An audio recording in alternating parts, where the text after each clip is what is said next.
하나님의 사랑을 찬양하는 밤이라는 제목으로 스바냐 3장 17절 말씀 함께 살펴보기 원합니다.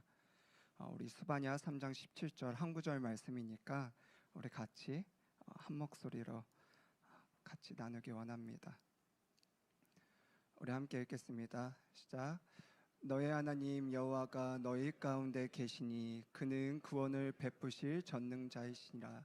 그가 너로 말미암아 기쁨을 이기지 못하시며 너를 잠잠히 사랑하시며 너로 말미암아 즐거이 부리며 기뻐하시리라 하리라. 아멘. 우리 가슴에 손을 얹고 믿음을 고백하며 오늘 하나님께서 우리에게 주신 말씀 다 함께 받겠습니다. 제가 먼저 고백하면 그 다음 여러분도 함께 고백하겠습니다. 하나님은 나를 사랑하십니다. 나는 그 사랑 안에 있습니다. 하나님은 오늘 나에게 말씀하실 것입니다. 그 말씀에 능력이 있습니다. 그 말씀에 생명이 있습니다.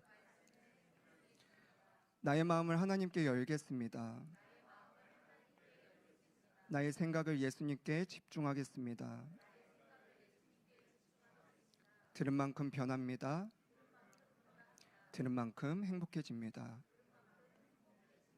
아멘. 제 목소리 잘 들리시나요? 제 목소리가 잘 안 들려서 잘 들리시는군요. 오랜만에 금요 예배 메신저로 세 번째로 쓴 것 같습니다. 1년 만에 쓴 것 같아요.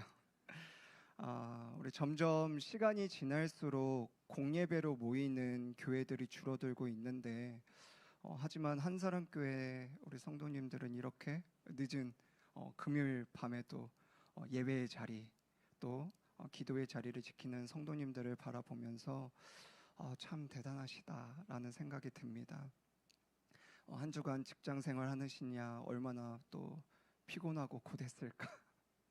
또 분명 집에 누워서 쉬고 싶은 마음도 크실 텐데 그럼에도 불구하고 이 자리에 나오시다니. 그러면서 제게 드는 생각은 그렇다면 우리 성도님들은 어떤 마음으로 이 자리에 오셨을까라는 것입니다.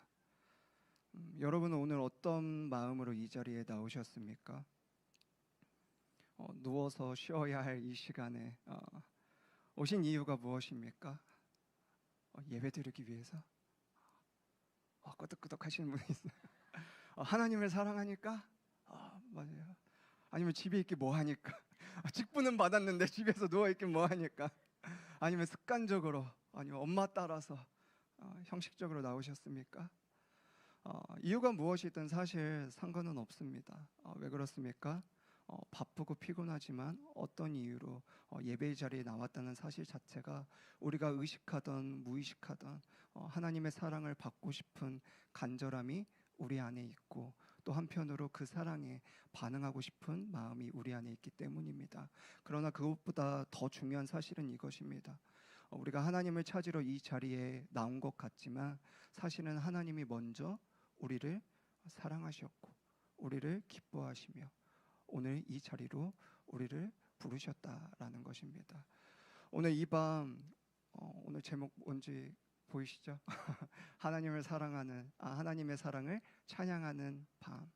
오늘 이 설교의 제목처럼 하나님께서 우리를 얼마나 사랑하시는지, 나를 얼마나 사랑하시는지 그 하나님의 사랑을 다시 한번 깨닫고 또 그 하나님의 사랑을 찬양하는 밤, 하나님과의 그 사랑의 관계가 다시 회복되는 이 밤 되기를 예수님의 이름으로 축복합니다.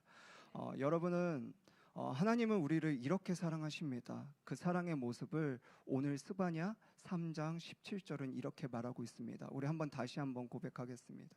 우리 스바냐 3장 17절 말씀 함께 읽겠습니다. 시작. 너의 하나님 여호와가 너희 가운데 계시니 그는 구원을 베푸실 전능자이시라. 그가 너로 말미암아 기쁨을 이기지 못하시며 너를 잠잠히 사랑하시며 너로 말미암아 즐거이 부르며 기뻐하리라. 아멘. 여러분, 오늘 하나님의 사랑이 오늘 이 말씀처럼 나에게 그려지십니까? 오늘 이 말씀이 정말 하나님의 사랑이 나에게 가까이 느껴지십니까?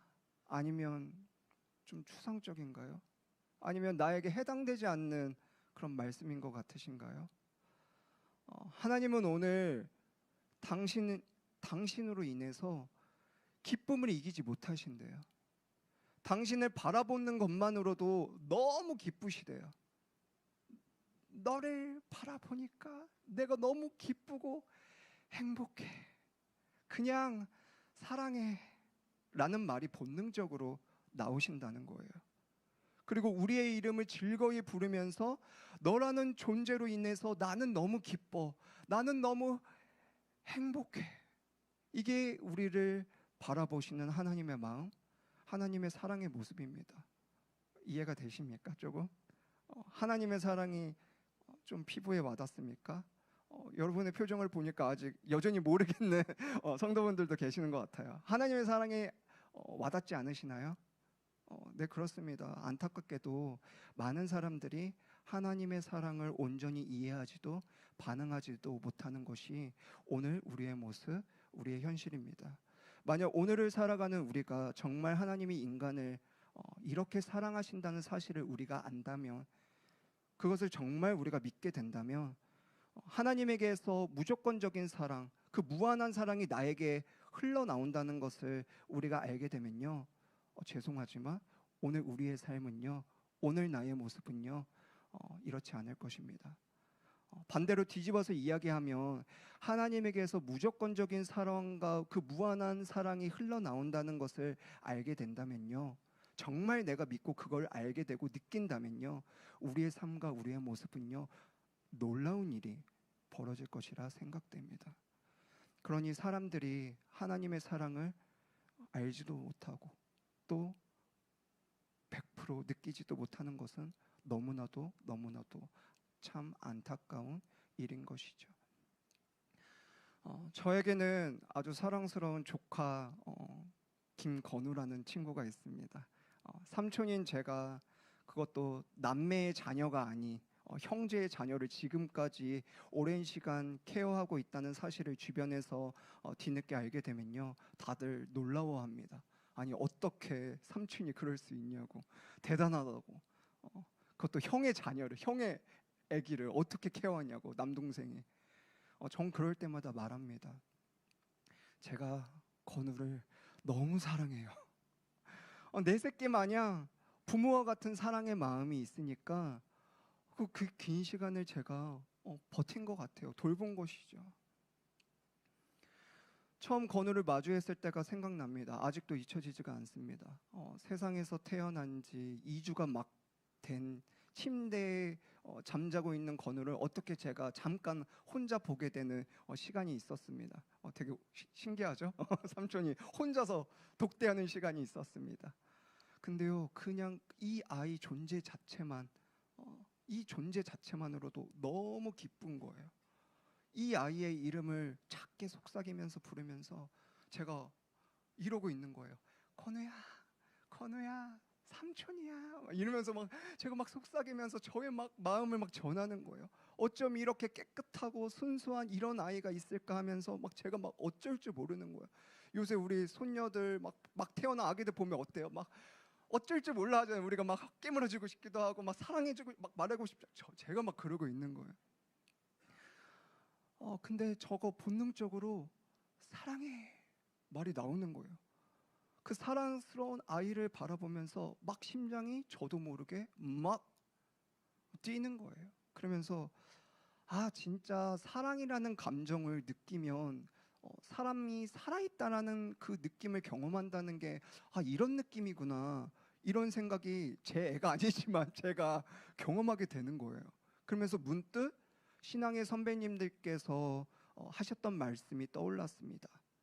자녀를 낳아봐야 진짜 하나님의 사랑, 아버지의 사랑을 깨달을 수 있다고. 저는 제 자녀는 아니었지만 비간접적으로 건우와의 첫 만남을 통해서 하나님이 인간을, 나를 이렇게 사랑하신다는 게 이런 사랑이구나 라고 그때 깨닫게 되었습니다. 제가 왜 그렇게 사랑한다고 말했습니까? 나의 사랑하는 아이이기 때문입니다. 그렇게 사랑스러운 건우를 잘 돌보면서 사랑스러운 관계가 되면 좋았을 텐데 요즘 사춘기가 슬슬 오려고 그랬는지 요즘 사춘기가 빨리 오나 봐요. 초등학교 4학년인데 그 말과 행동이 슬슬 거슬리기 시작합니다. 그 순수했던 깨끗했던 그 애기 건우의 모습이 아니라 요즘은 가끔 저한테 괘씸한 말과 행동으로 저를 반복하다 보니 눈에 띄게 부쩍 거슬리게 시작했습니다. 그래서 요새 제 한계가 점점 다르고 있습니다. 그러면서 요즘 드는 생각이 이제 진짜 내가 삼촌으로서 내가 볼 수 있는 날이 얼마 남지 않았구나. 이제 슬슬 내 손을 떠날 때가 점점 다가오고 있구나라는 사실을 직감하게 됩니다. 그러면서 내가 언제까지 이 아이를 봐줘야 되나, 또 어쩔 때는 폭발해서 나의 감정을 주체하지 못해서 화내기도 하고 이 상황과 환경이 질려버려서 이 생활 그만 정리하고 싶은 마음도 부쩍 들면서 옛사랑과 다른 저의 모습을 마주하게 됩니다. 이처럼 저의 사랑은요, 인간의 사랑은요, 저의 상황과 환경에 따라서 한계가 있고요, 얼마든지 변할 수 있습니다. 동의하시죠? 근데 여러분, 그렇지 않는 사랑도 있다는 사실을 혹시 알고 계십니까? 저의 사랑은 내가 처한 상황과 환경에 영향을 받아 한계가 있고 리스크가 있는데 그렇지 않는 사랑이 오늘 있다라는 거예요. 그것은 바로 나를 향한 하나님의 사랑은 다르다라는 거예요. 우리를 향한 하나님의 사랑은 차원이 다르다는 거예요. 그렇습니다, 여러분. 하나님의 사랑은 변하지 않습니다. 하나님의 사랑은 한결같습니다. 변하지 않고 한결같은 하나님의 무조건적인 사랑을 우리에게 무한하게 오늘도 우리에게 주고 계십니다. 믿어지십니까? 왜 그렇습니까? 어떻게 그럴 수 있습니까?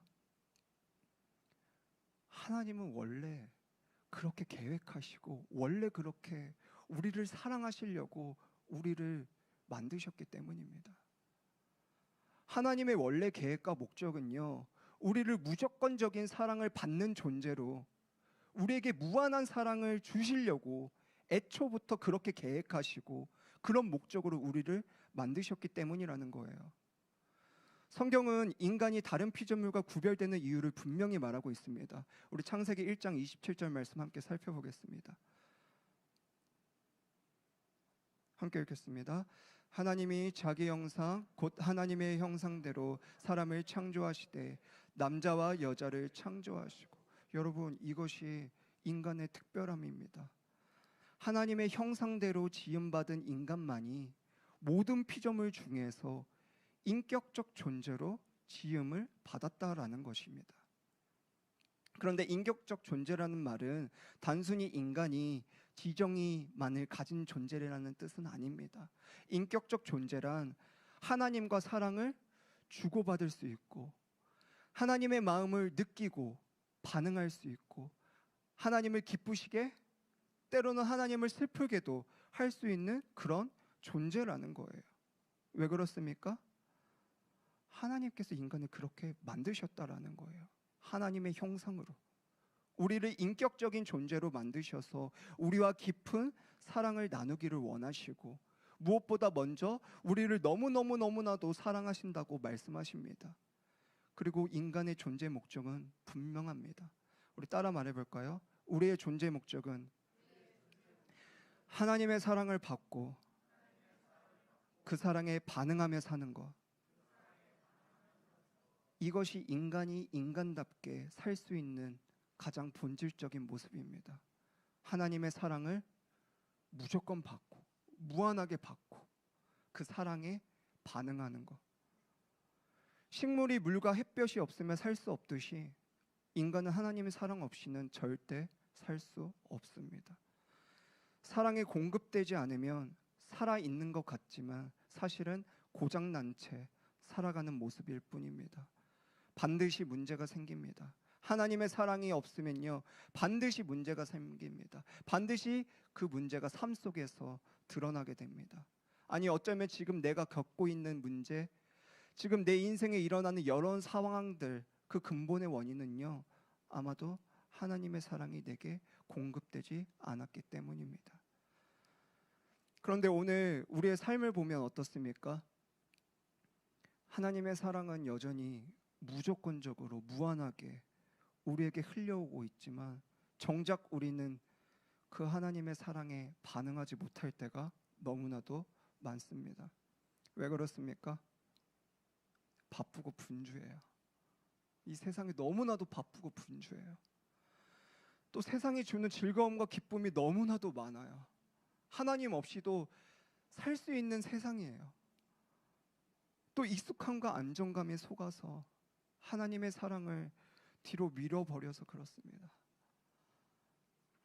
여러분 한번 솔직히 여쭤볼게요.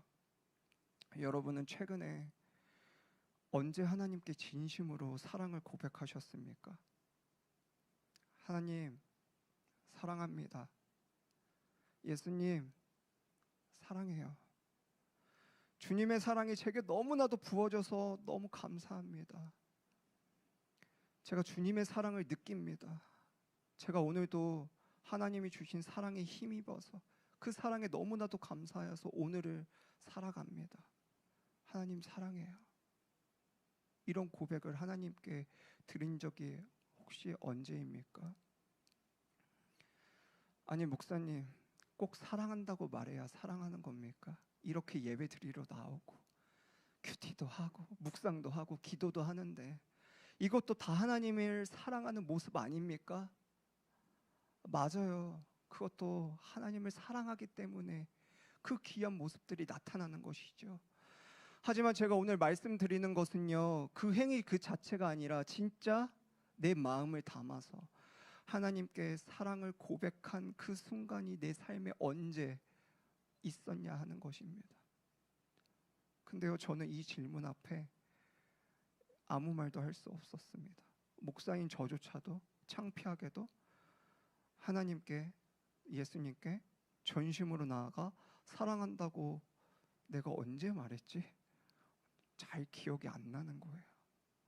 기도도 하지만 말씀도 보고 하나님의 사랑, 하나님의 마음을 알려고 하고 전한다고 매일 말하면서 시간이 지날수록 익숙함과 안정감에 또 바쁘고 분주함 속에 하나님 사랑에, 하나님 그 사랑에 대한 반응이 멈춰버린 것입니다.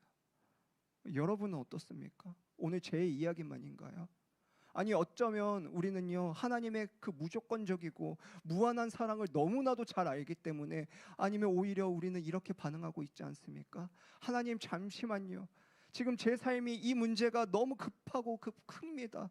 지금 자녀 때문에 정신이 없습니다. 애 키우느냐고 너무 바빠요. 하나님 지금은 경제적으로 너무 힘들어서 제 마음에 여유가 없습니다. 지금 새로운 만남 때문에, 이 사람 때문에 내가 뭘 할 수가 없습니다. 하나님 조금만 기다려주세요. 하나님은 어차피 절 사랑하니까 제가 조금 늦게 반응해도 괜찮으시죠? 혹시 우리는 지금 하나님의 그 무조건적인 사랑, 무한한 사랑의 핑계를 삼아 이기적인 사랑으로 오늘 내가 반응하고 있지는 않습니까? 여러분, 하나님 사랑에 지금 내가 온전히 반응하지 않는 것, 그것이 오늘 우리의 문제입니다. 그리고 더 심각한 문제는 그 사랑이 끊어져 가고 있는데도, 아니 이미 끊어져 버렸는데도 하나님의 사랑이 느껴지지 않고 그분의 마음이 전혀 감지되지 않는데도, 사랑의 고백이 내 입술 속에서 나오지 않는데도 아무렇지도 않게 살아가고 있다라는 것이에요. 여러분, 하나님의 사랑이 끊어진 우리의 모습은요, 모든 것이 무너져 버립니다. 하나님의 사랑을 받고 그 하나님의 사랑에 반응해야 할 우리 인간은요, 하나님의 사랑이 없으면요, 본질적으로 내 삶의 모든 영역들이 싸그리 무너져 버립니다. 먼저 하나님과의 관계가 깨져 버립니다. 영적 침체가 찾아옵니다. 영적으로 반응할 수 없는 것이죠. 소통이 끊어지니 하나님을 사랑할 수도, 그 사랑을 받을 수도 없습니다. 예배를 드려도요, 기쁨이 없어요. 기도를 해도요, 마치 하늘에 허공에 대고 기도하는 것처럼 하나님이 내 기도를 안 들리는 것처럼 느껴집니다. 모든 예배가 나에게 무의미합니다. 말씀이 선포돼도요, 이 말씀이 내 귀에 들려 있지 않습니다. 그냥 앉아 있다 돌아갈 뿐입니다. 나는 더 이상 하나님이 부르셔도 반응할 수 없습니다. 왜 그렇습니까? 하나님의 사랑이 끊어졌기 때문입니다. 그 다음에 자기 자신과의 관계가 깨집니다. 하나님의 절대적인 사랑이 내게 없으니 어떻습니까? 나 자신을 사랑할 수가 없습니다.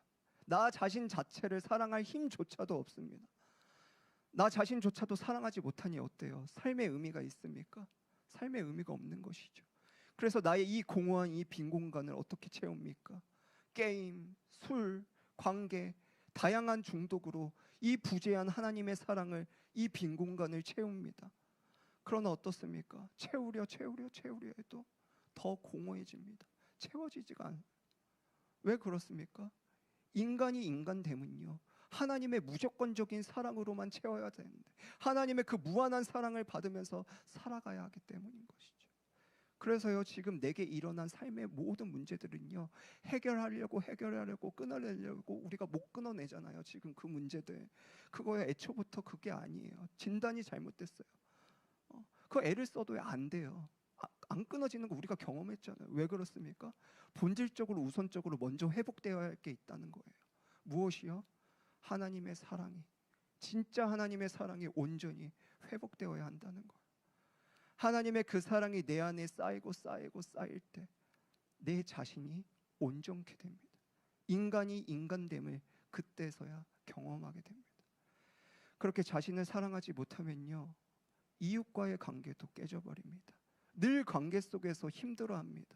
고통스러워합니다. 나조차도 사랑하지도 못하는데, 이미 내 마음은 간장종기 마냥 작은데 어떻게 이웃을 사랑합니까? 내 자신도 담지도 못하는데. 이미 마음이 좁아진 사람은요, 가족조차도 품을 수 없습니다. 가장 사랑해야 할 사람들에게서 가장 깊은 상처를 주기도 하고요, 또 받기도 합니다. 그래서요, 지금도 우리는요, 우리 중 많은 분들은요, 부모님, 배우자, 자녀로부터 받은 상처로 아파하고 있을 것입니다. 마지막으로 세상과의 관계가 깨집니다. 내 진로와 내 일터의 사명을 발견하지 못합니다. 길을 잃습니다. 방향을 잃습니다. 앞으로 어떻게 나아가야 할지, 어떻게 살아야 할지 전혀 그려지지 않습니다. 그저 이 세상은 먹고 살기 위해 버티는 노동만 남습니다.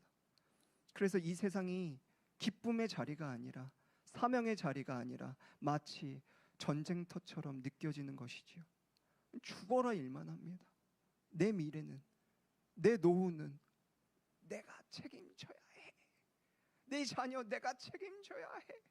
세상이 어떻게 돌아가던, 우리나라가 지금 어떠한 상황과 환경에 놓여도 별 관심이 없습니다. 크게 반응하지 못했어요. 왜요? 세상과 깨져버렸거든요. 여러분, 모든 문제의 뿌리는 여기 있습니다. 하나님과의 사랑이 끊어질 때 우리의 영혼도, 나의 내면도, 나의 모든 관계도, 나의 삶의 모든 영역이 무너져 버립니다. 지금까지 이 무조건적이고 무한한 하나님의 사랑을 반응하지 못하고 그 사랑이 끊어져 살 때 우리의 전반적인 삶이 어떻게 깨어진 모습인지 살펴보았습니다. 오늘 이 말씀을 듣고 지금 나의 깨어진 부분은 어디입니까? 나는 어느 영역까지 깨어졌습니까? 그럼 지금 이제 우리는 어떻게 해야 합니까? 답은 한 가지입니다. 인간의 본래의 목적으로, 하나님의 원래 계획대로 다시 돌아가면 됩니다. 무엇입니까? 다시 하나님의 무조건적인 사랑을, 그 무한한 사랑을 내가 받고 그 사랑에 반응하는 것입니다. 원래의 자리로 돌아가면 되는 것입니다. 하나님의 창조 질서 안에 다시 내가 재조정되는 것입니다. 그래도 됩니까? 하나님의 사랑에 반응하지 못한 살았던 내 인생인데요, 아무 자격 없는데요, 오히려 하나님의 사랑에 뒤로 한 채 내 마음대로 살았던 내 인생인데요, 괜찮나요? 이래도? 네, 괜찮습니다. 하나님은요, 그런 우리의 모습, 우리의 상황을 너무나도 잘 아시기에 하나님께서 오늘 우리에게 다시 하나님의 사랑 안으로 초대하십니다. 그것이 바로 오늘 우리가 읽은 스바냐 3장 17절의 말씀입니다. 오늘 이 말씀의 배경은요, 여러분, 이 말씀이 스바냐 선지자가 이 유다와 이스라엘 백성들에게 선포되었을 때요, 스바냐 선지자는요 먼저 유다와 예루살렘에 임할 하나님의 심판을 경고했습니다. 왜 그들이 심판을 받습니까? 그들은 하나님의 사랑을 거부하고 하나님보다 더 사랑한 것, 그것들을 붙잡으면서 하나님의 사랑을 등졌기 때문입니다. 마치 우리와 똑같은 모습인 것이죠. 그래서 그들의 삶 속에서는요, 하나님의 사랑이 흘러가지 않습니다. 그러니까 어떻습니까? 그들의 삶 가운데 탐욕과 부패와 퍼져가고 죄악이 일상이 가득 차 되어버렸습니다. 결국 그들의 삶은요, 고통과 무너짐으로 심판으로 흘러갈 수밖에 없었습니다. 그러나 우리 하나님은 당신의 백성들을 너무나도 사랑하시기에 그들을 버리지 않으시고 남은 자들을 회복시키시겠다고 약속하신 게 바로 오늘 이 말씀입니다. 바로 이것이 오늘 우리 공동체에게 주시는 말씀입니다. 너가 비록 무조건적인 사랑, 이 무한한 사랑을 받고도 그 사랑에 반응하지 못했지만 나는 너를 사랑해. 비록 너가 그럴지라도 그래도 나는 너로 인해서 난 너무 기뻐. 너로 인해서 내가 기쁨을 이기지 못해. 비록 너가 나의 사랑을 잊을지라도 나는 너를 바라보는 것만으로도 너무 행복해. 그냥 나를 사랑한다는 거예요. 우리가 해왔던 과거가 있지만 하나님은 그 사랑에 이렇게 반응하신다는 거예요. 여러분, 오늘 이것이 우리가 받고 있는 하나님의 사랑입니다. 나는 그동안 하나님의 사랑에 어떻게 반응하면서 살아가고 있었습니까? 오늘 여러분은 하나님과의 어떤 관계 속에서 하루하루를 보내고 있습니까? 저는 오늘 이 밤 우리 뜨겁게 찬양하고 기도하면서 그 하나님의 사랑을 깊이 묵상하고 이제 다시 그 사랑에 반응하는 이 밤 되길 원합니다. 오늘 그 사랑을 가장 확실할 수 있는, 확인할 수 있는 자리가 무엇인지 아십니까? 바로 십자가입니다. 인간의 힘으로는, 인간의 지혜로는, 우리의 의지와 노력만으로는 하나님께 나아갈 수도, 그분을 알 수도 없습니다. 그러나 하나님은 우리를 너무나도 사랑하셔서 친히 인간의 몸을 입고 이 땅에 오셔서 우리가 하나님을 이해하고 하나님을 알 수 있도록 스스로 하나님을 나타내셨습니다. 더 나아가 근본적으로 해결할 수 없는 우리의 죄의 문제, 하나님 없이 그동안 우리가 왕이 되어서 내 마음대로 내가 하나님 되어서 살았던 우리의 인생 가운데 우리가 짊어져야 할 우리의 죄의 대가를, 나의 죽음의 문제를 하나님께서 직접 십자가에서 대신 치르셨습니다. 이 무조건적이고 이 무한한 사랑, 그 사랑을 하나님은요 십자가를 통해서 자신의 사랑을 확증하셨습니다. 더 나아가 그 하나님의 사랑으로 오늘 내가 누리고 있는 모든 영역을 한번 재해석해 보십시오. 내가 서 있는 그곳, 내가 마주하고 있는 자녀들, 내가 누리고 있는 이 모든 것들 다 누구의 사랑으로부터 왔는지 다시 생각해 보는 것입니다. 사랑하는 성도 여러분, 오늘 이 말씀 앞에 우리가 할 일은 되게 단순합니다. 내가 받은 사랑을, 아니 내가 지금도 받고 있는 그 무조건적이고 무한한 사랑을 다시 묵상하고 그 사랑 앞에 진실하게, 진심으로 반응하는 것입니다. 혹시 지금 나는 하나님의 이 무조건적인 사랑, 무한한 사랑 잘 모르겠습니다. 저는 단 한 번도 살면서 느껴본 적이 없습니다 하는 분이 있습니까? 그럼 오늘 이 밤 기도하십시오. 이 밤을 위해서 많이 기도했습니다. 오늘 기도하십시오. 하나님, 머리로만 아는 그 하나님의 사랑이 아니라 내 가슴 깊이 흘러오는 주님의 사랑을 다시 경험하게 해주십시오. 오늘 그 사랑이 내 사랑이 되게 하여 주시옵소서. 잃어버렸던 하나님의 사랑이 다시 내 안에 새겨져 다시 살아가게 하여 주시옵소서. 우리가 이렇게 고백하면요, 하나님은요 우리의 진실한 우리의 기도를 반드시 응답하실 것입니다. 말씀을 맺겠습니다. 오늘 스바냐 선지자는 하나님께서 당신의 백성을 너무나도 사랑하시기에 유다와 예루살렘을 회복을 약속하시고 남은 자들에게 소망을 주셨다고 선포합니다. 더 나아가 예루살렘이 회복되고 모든 민족이 하나님께 돌아와 하나님을 찬양하게 될 것을 예언했습니다. 오늘 이 말씀이 우리의 말씀 되기를 예수님의 이름으로 축복합니다. 우리가 다시 하나님의 사랑 아래에 머물며 그 사랑을 받고 그 사랑에 반응하며 하나님이 원래 창조하신 그 계획대로 회복되는 인생 살아가기를 간절히 축복합니다. 오늘 그 밤이 오늘 밤 되기를 예수님의 이름으로 축복합니다.